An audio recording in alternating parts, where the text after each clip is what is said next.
Hello friends, I am Chevy. Welcome to my shed. How are you today? How's life in your world? How's things where you are? I hope it's fantastic. Everything here is great. I hope you had an excellent holiday weekend. I did. Ate lots of food. But I got a package yesterday in the mail from a friend, and I have to share it. It's just fantastic, first of all. I received, first of all, a cassette player, a Walkman of sorts. Like a vintage Walkman. The real deal. 2 batteries. Play, fast forward, stop buttons. That's all there is. Man. But on top of that, I got 2 mixtapes. Kind of. One is a mixtape that was made for me. A little punk tape. Which is awesome.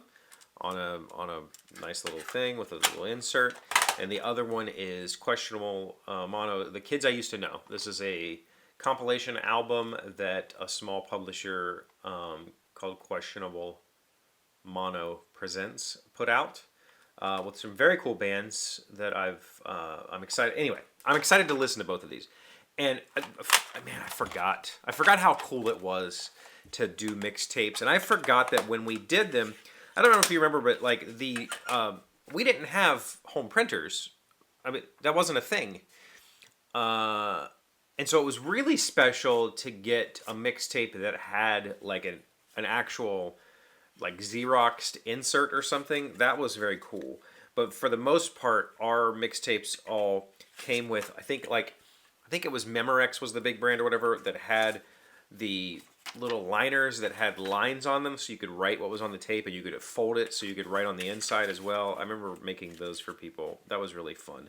This is just straight up badass though. I'm stupid excited. I'm extremely excited about this. There's something about, I still to this day put an album on and listen to albums. I listen to streams as well where I'm listening to random stuff, but I listen to albums as albums because I don't, there's something about that. But anyway, this is not specifically what I wanted to talk about, but this is part of it. Last week I wrote an article. Well, it took me almost 2 weeks to write this article because I kept getting hung up on the details. And like we talked about recently, the article was a little too negative. It was a little too personally negative, like to people in my life. And I didn't want that. So I rewrote it, gave it a different spin, and I really liked it. And this is an article that you're never going to be able to read it unless you live in Poland, because it's going to be published in Poland. And it's the second article I've written for this little Polish publication.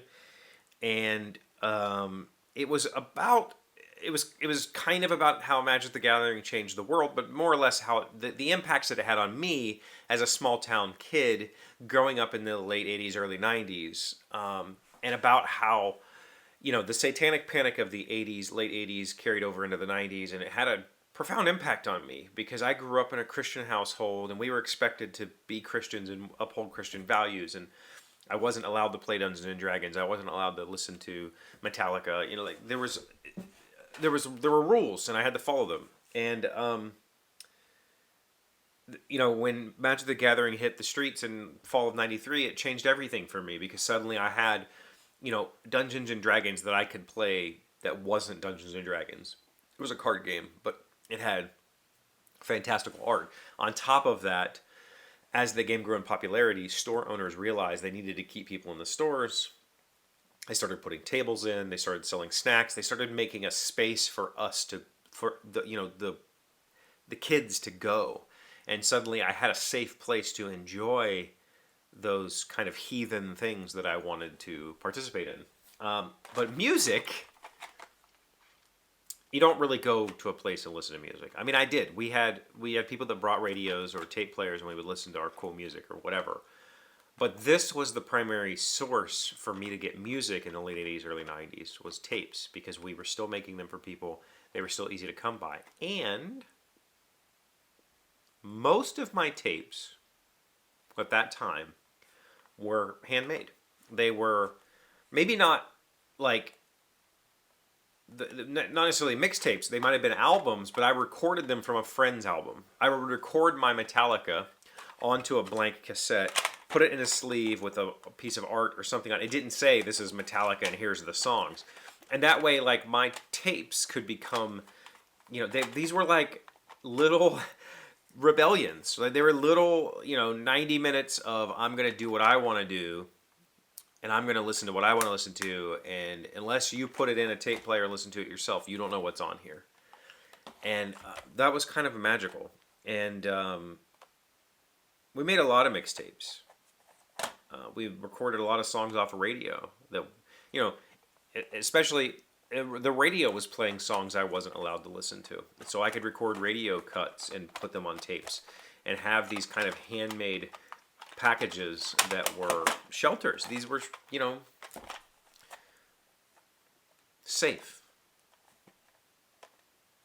And just opening the box for my friend and seeing this was like, oh man, how cool was this little device? I mean, I guess in today's day and age, nobody cares. Like, this isn't special in any way, shape, or form. But as a child of the 80s, when prior to this, we had LPs, records, and maybe 8-tracks if you had an 8-track player in your vehicle, but people didn't have, like, my aunt had an 8-track player in her, she had a console stereo that had an 8-track player in it, but you didn't walk around with an 8-track player listening to 8-tracks. This little device, I mean, it's had profound impacts on me because it meant that I had my own radio station and I could listen to my music the way I wanted to listen to it, and it wasn't being told what to listen to or what not to listen to, and that was powerful. And so this little jolt of nostalgia I received in the mail, I can't tell you how excited I am for this. It's very special. It's very, very special. So, I wanted to share. Do you have fond memories of these sorts of things? Are you still doing this? I'm happy to see, like, this is actually a thing right now.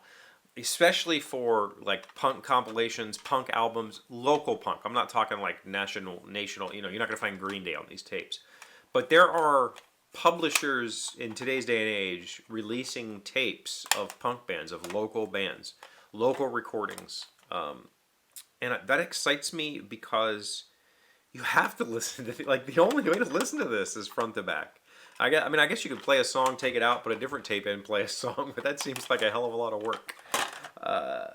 I like the resurgence of physical media. I think it's good. Okay, tell me about your weekend. Put it in the comments. Thank you for being here as always. Thank you for liking, commenting, subscribing, being amazing friends and wonderful people. I really appreciate you, and I'll see you again tomorrow. Today's 1,000 plus little things happy, successful people do differently. We are learning 19 quick tricks to feel better instantly, and we are on number 15. Number 15 is assist someone in need. When you make a positive impact on someone else's life, you also make a positive impact on your own. Do something that helps someone else to be happy or suffer less. We promise it will be an extremely rewarding experience. I realized over the past few years that I am much more willing to do something for somebody else than I am for myself. And I think that's kind of problematic, but it's also nice. Like, I like cooking for others. I would never cook for myself, right? There is something powerful and rewarding about doing even small things for other people. You should try it. I assume everybody watching this video is not like a selfish jerk. So I assume we all already do small things for other people. Maybe try to do something slightly larger. See what happens.